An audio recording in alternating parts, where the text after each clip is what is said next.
food storage in case of a famine.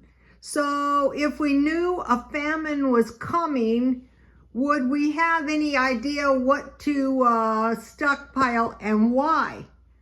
So, you know, if you're new to stockpiling, or if you're just stockpiling like you do your grocery shopping, this might be something to think about. All through time, when people ran out of bread, that was when they started starving. So you want to stockpile flour, sugar. I bought this sugar one time. I got a good deal on it. It's going to be a bad scene if there's no sugar. During the Depression, we know there was not enough sugar. They rationed the sugar. And in the Bible, it talks about wheat and when there was no wheat. And then after the last pandemic, I stockpiled these large plastic containers of baking soda and baking powder. And then you want to have salt. And then during World War II, they didn't have any fats and they literally starved. The best fat, even though you might not really care for it, is lard, because you can bake with it, you can use it in your beans, you know, and it's really kind of cheap too. Okay, the next one is rice. Okay, it has been reported that recently too in Korea, when the people ran out of rice, they literally started starving to death in 10 days. As long as they had at least a little rice, they wouldn't starve. Okay, the combination of rice and peas. Peas and rice together, they offer a complete protein with an optimal amino acid profile, which is superior to any single plant protein. Also with your bread, if you have bread and milk or bread and butter, that is really going to help too. But back to the rice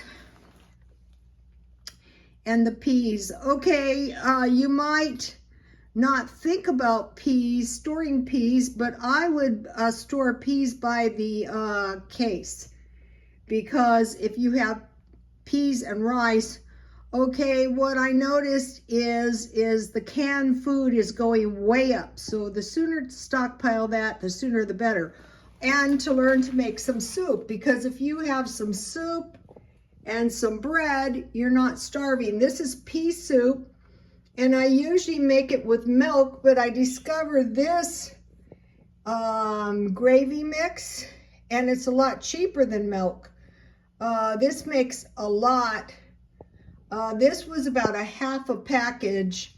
So you just heat the can of soup with salt, pepper, and sugar. I usually use about 1.5 teaspoons of sugar and the juice in the can. You heat it and you grind it in the blender, and then you make about a half a package of this gravy, and then you mix them together. I grind the peas in the blender, and you could survive on that. Corn chowder, any kind of soup. So if you have soup and bread, so, and also if you have the lard or you have bacon drippings, you can make gravy and bread. So be thinking about soup and bread. Okay, now potatoes. Potatoes are a complete protein. And so there has been reported starvation when there was no potatoes. So you definitely want to stockpile some potatoes for sure. Then there's cereal and milk. Any kind is a complete protein. Most all through history, they would have like oats, and then when the milk was scanty, they would put the oats on their spoon and then dip their spoon into the milk. I think this is the best way to store milk, but it's also expensive. I think storing whole milk is the best in case of some kind of famine. It's going to be really difficult to store enough milk. Here is the granola I made. This is really good cereal. It's got oats It's got nuts, it's got raisins, it's got peanut butter, it's got honey. Anyway, I made that yesterday. Okay, beans, any kind, and cornbread, you can survive on that. Any kind of meat, hot dogs, you can make baked beans. You don't even have to have meat. So beans and corn. Now over here,